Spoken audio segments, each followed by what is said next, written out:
নমস্কার,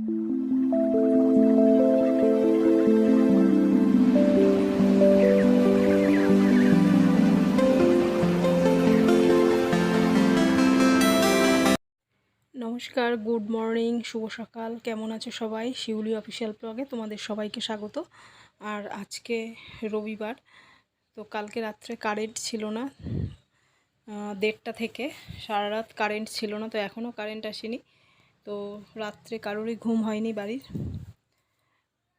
তো ভাবলাম সকালবেলায় উঠে বলতে সকাল হয়েছে, তো আর শুতে পারলাম না।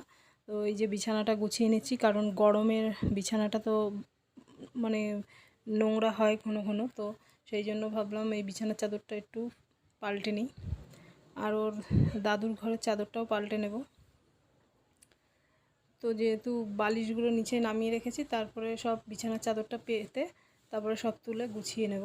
আর এই যে দাদুর ঘরের চাদরটাও পেতে দিলাম, কারণ দুটো চাদরই নোংরা হয়েছিল, আর গরমকালে একটু ঘন ঘনই চাদরটা পাল্টাতে হয়।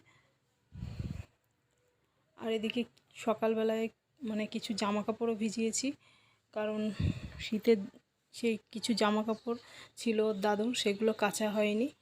আর গরম যা গরম পড়েছে, জলের তো ভীষণ খারাপ অবস্থা। তো আর এই যে কলটা দেখতে পাচ্ছ, এই যে চাপ কলটা, এতেও জল উঠছে না এখন, জলটা অনেক নিচেই নেমে গেছে। আবার বৃষ্টি পড়লে তারপরে আবার ঠিক হবে। তো এই বালতিটা পেতে দিয়ে তারপরে জামা কাপড়গুলো ধুয়ে নিচ্ছি।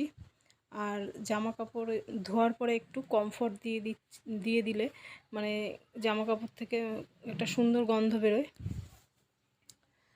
তো এগুলো ধুয়ে মেলে দিচ্ছি, এক রোদ্রেই শুকিয়ে যাবে। রোদ্রের যা তাপ, আর এদিকে রোদ্রের তাপ, তারপরে এই ছাওয়াতে মেলে দিলেও শুকিয়ে যাবে।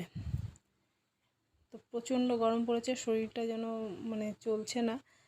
তো কাজ তো করতেই হবে। তো দাদুরই সব কিছুই আজকে কেচে দিলাম।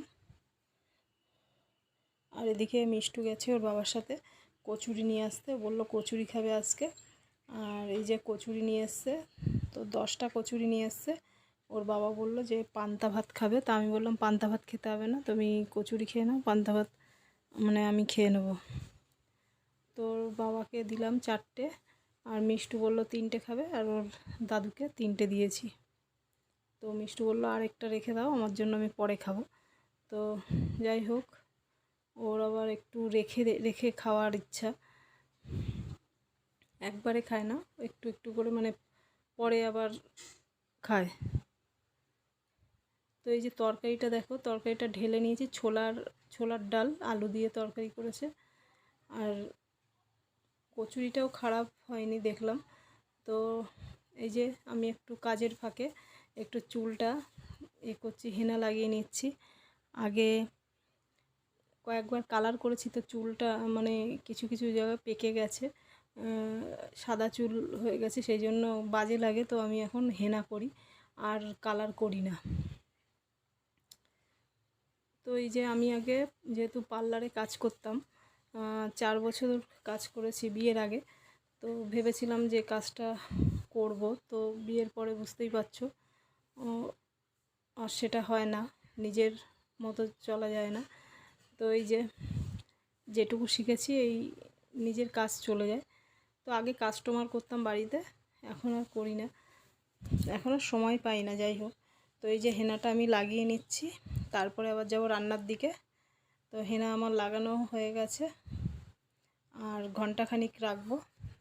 তো একটু কালারের জন্য একটু কফিও দিয়েছি, রাত্রে ভিজিয়ে রেখেছিলাম।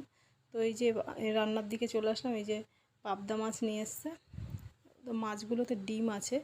তো আমি মাছগুলো এখন ধুয়ে নিচ্ছি, আর পাবদা মাছগুলো ধোয়ার পরে যে লবণ হলুদ মাখিয়ে নিচ্ছি। তো এই মাছগুলো মাছের বললো ভীষণ দাম, মাছগুলো নাকি এক পিস 30 টাকা করে নিয়েছে। তো 4 পিস মাছ নিয়ে এসছে, বেশি আনিনি, 4 পিস, আমার যেহেতু 4 জন, সেই জন্য 4 পিস নিয়ে এসছে। তো এই যে মাছগুলো এত তেলে দেওয়ার পর এত ফুটছে যে গায়ে ছিটিয়ে আসছে, ওই জন্য আমি দূরে সরে গেছি। তো এদিকে দেখো আলুগুলো আলু নিয়ে এসছে। এই গরমে আলু পচে মানে যেটা কাটছি সেটাই পচা বেরোচ্ছে, আর পচা আলু তো মানে খাওয়া যায় না, সেই জন্য এই আলুটা, অত বড় আলুটা আমি বাদ দিয়ে দিয়েছি। তো আমি মাছের ঝোলের জন্য আলু কেটে নিচ্ছি, আর একটু উচ্ছে ভাজা করব, আর একটু পাতলা গরমের জন্য আমের টক করব। তো উচ্ছেও কেটে নিচ্ছি আর আলু কেটে নিয়েছি, আর মাছের ঝোলটা করব পেঁয়াজ আর টমেটো দিয়ে। এই যে তেলে কালো জিরে দিয়ে দিলাম মাছ ভাজার পরে, আর এদিকে এই যে টমেটো, কাঁচা লঙ্কা আর পেঁয়াজ কেটে নিয়েছি। তো এগুলো ভাজা হচ্ছে, আলুটাও দিয়ে দিলাম। এবার এগুলো একটু ভাজা হবে, আলু টমেটো পেঁয়াজ একসাথে। আর এদিকে আমি উচ্ছেটাও কেটে ধুয়ে নিচ্ছি, ধুয়ে একটু লবণ মাখিয়ে নেব, তাহলে কিছুক্ষণ মানে থাকলে নরম হয়ে যাবে, সেই জন্য লবণটা এখন মাখিয়ে নিচ্ছি। আর এদিকে টমেটো আলু এগুলো প্রায় ভাজা হয়ে আসলো, আর আমি কোনো সেরকম মশলা দেবো না, একদম হালকা করব। আর এদিকে লবণ হলুদ দিয়ে দিয়েছি, আর সামান্য একটু জিরের গুঁড়ো দিচ্ছি, আদা আদা শুকনো লঙ্কা এগুলো দিচ্ছি না, একদম হালকা ঝোল হবে। তো কষিয়ে জল ঢেলে দিলাম। একটু ধনে পাতা থাকলে ভালো হতো, যাই হোক ধনে পাতাও নেই। আর এদিকে তরকারি ফুটে উঠেছে, আলু সেদ্ধ হয়ে গেছে। তো মাছগুলো আমি এখন দিয়ে দিলাম, মাছগুলো দিয়ে বেশিক্ষণ ফোটাবো না। তো 3টে মাছেই ডিম হয়েছে, আর একটা মাছে ডিম হয়নি। তো পাবদা মাছ খেতে খুব ভালো লাগে, কাঁটাও নেই। তো মাছের ঝোল হয়ে গেছে, আমি নামিয়ে নিলাম। ঝোলটা একটু বসে যাবে ঠান্ডা হয়ে গেলে। তো এবার আমি কড়াইটা ধুয়ে তারপরে উচ্ছেটা ভেজে নেব।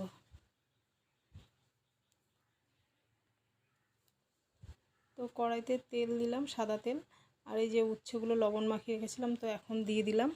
আর একটু দিয়ে দেবো হলুদ গুঁড়ো, যেহেতু আগে লবণ দিয়েছি। এখন আর এই মুহূর্তে লবণ দেবো না, লবণটা পরে দেব।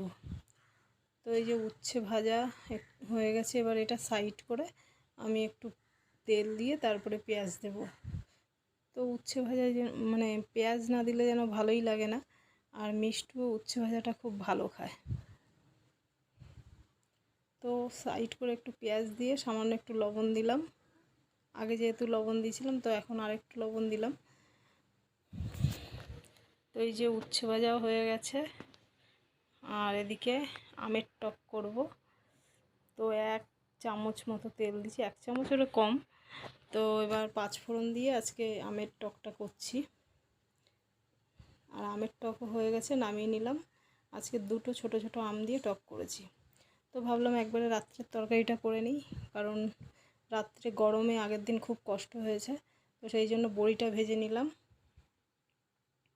আর এদিকে শুকনো লঙ্কা তেলে, আর 5 ফোড়ন আর কাঁচা লঙ্কা দিয়েছি, আর একটু আদা বাটা দিলাম।